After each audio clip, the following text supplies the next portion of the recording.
In a previous video, I covered the oldest continuously inhabited cities in the world. One of those cities was Luxor, Egypt, and it's not uncommon to think of ancient Egypt when people think of incredibly old cities in Africa. Or perhaps instead of Egypt, you thought of Carthage in what is now Tunisia.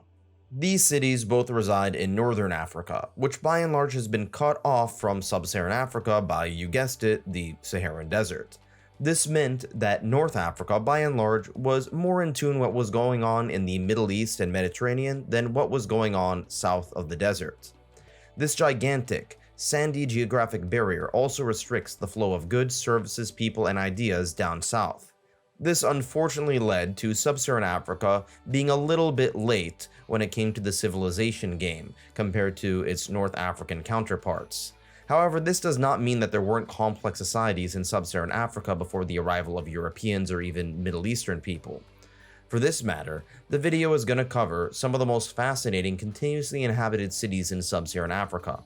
Some of these go back well before Christ. Others were founded in the early modern age. By looking at a handful of these cities, we can better understand this fascinating and unfortunately overlooked part of the world. First, let's start off with Axum, which I'm certainly mispronouncing. This is located in Ethiopia. Ethiopia is quite possibly one of the most underrated countries when it comes to its history. In sharp contrast to much of sub-Saharan Africa, we actually know a fair good deal about it from written records. On top of that, the region had some contact with the Middle East, primarily across the Red Sea.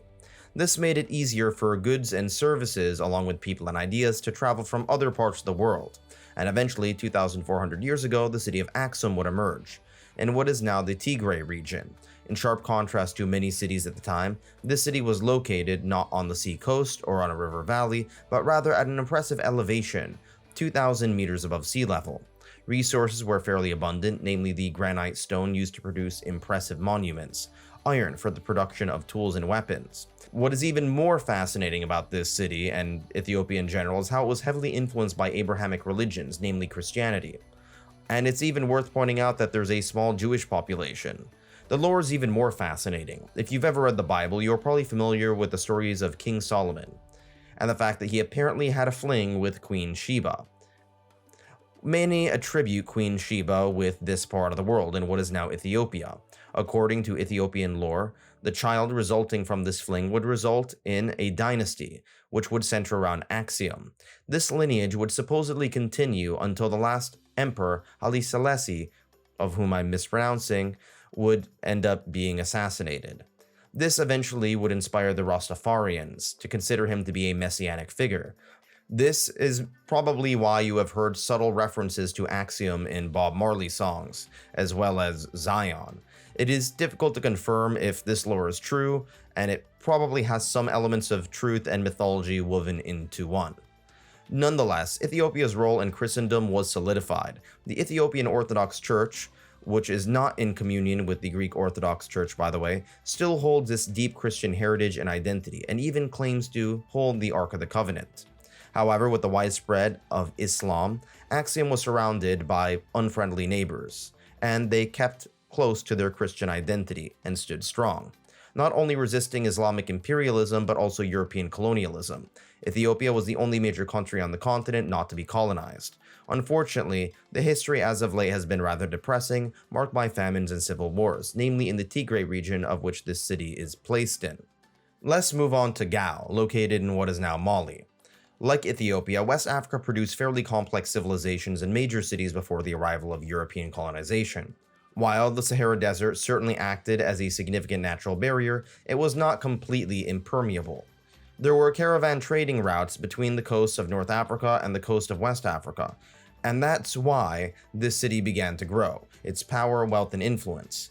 We know this from archaeological sites, which show pottery dating back long before any major empires, as well as references made by Muslims from the north. The city would eventually become annexed by the Mali Empire. It is unsurprising that Islam by this point had already spread rapidly into West Africa, primarily in the form of Sunni Islam. It would eventually be controlled under the Songhai Empire, which would make Gao its capital.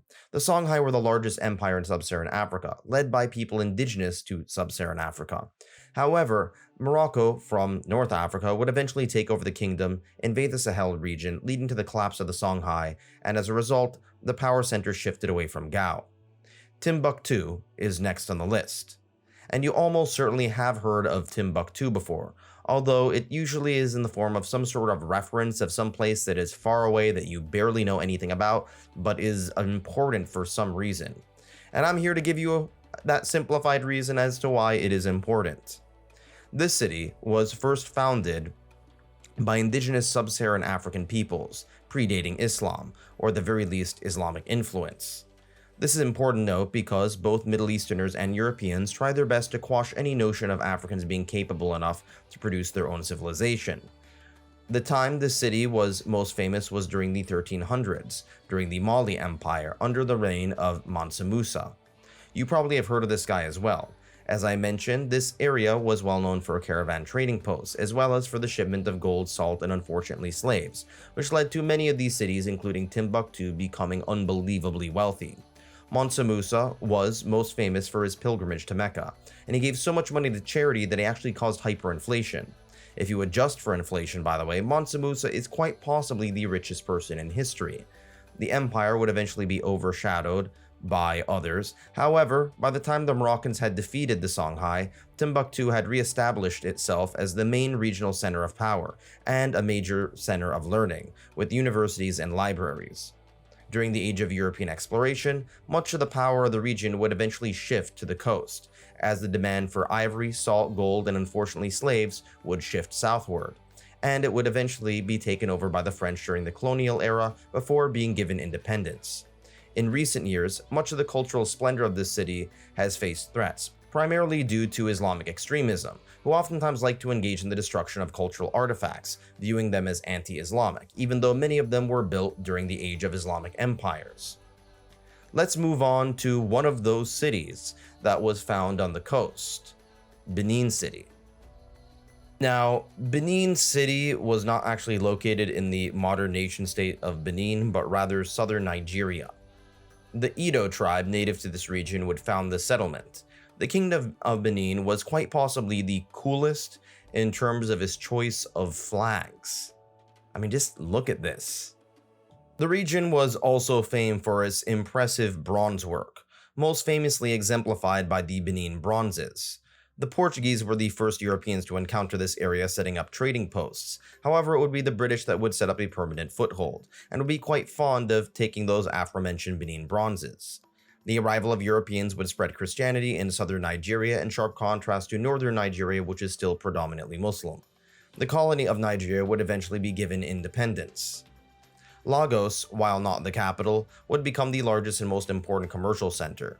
Today, it's seen as the economic and cultural capital, not just of Nigeria, not just of West Africa, but in many ways all of sub-Saharan Africa. Nigeria is the most populous nation on the continent and has overtaken South Africa as the largest economy. It is likely that Lagos will become one of the most important cities in the future.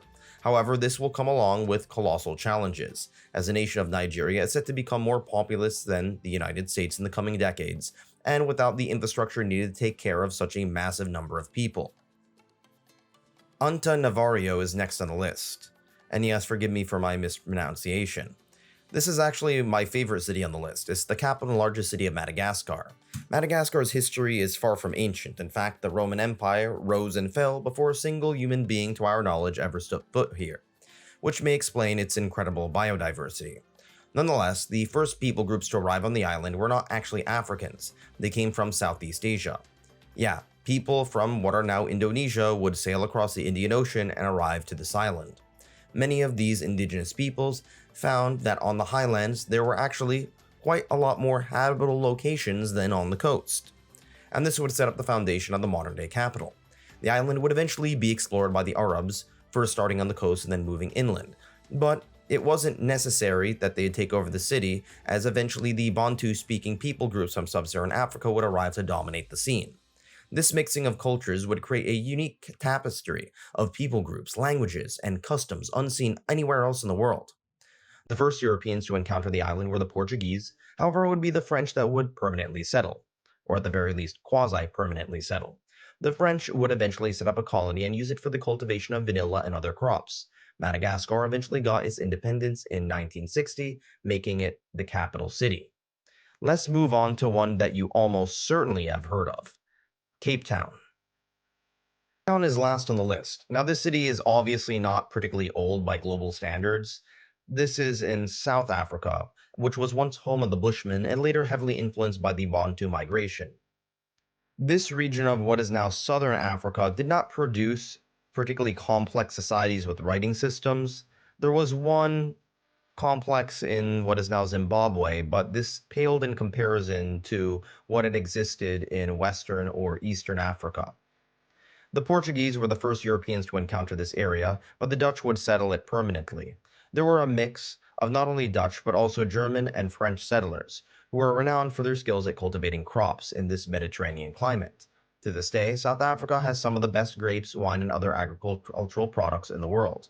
However, the Dutch influence would not last long, as the British would eventually take it over. This was an incredibly complex dynamic in which you had one large group of Africans being subjugated by another group of Africans, who were in turn subjugated by a group of Europeans, only to be subjugated by another group of Europeans.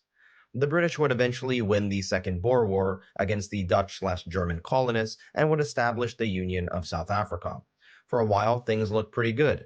Cape Town was rather racially integrated. That was until the election after World War II, in which apartheid was set into law, and much of the black population was forced to leave the downtown core and relocate into an area known as the Cape Flats. Many anti-apartheid leaders were imprisoned on Robben Island just off the coast of the city, including Nelson Mandela. Thankfully, apartheid ended during the 1990s, but the ghosts still haunt the country. And you can see this in the sharp contrast between Cape Town proper and the Cape Town Flats. And there you have it. That is my list of some of the oldest and most fascinating continuously inhabited cities on the African continent, each with its own unique story to tell us, and part of a larger story that is oftentimes overlooked. If you like this video, please subscribe, as I'm going to be covering the oldest cities in the Pacific next.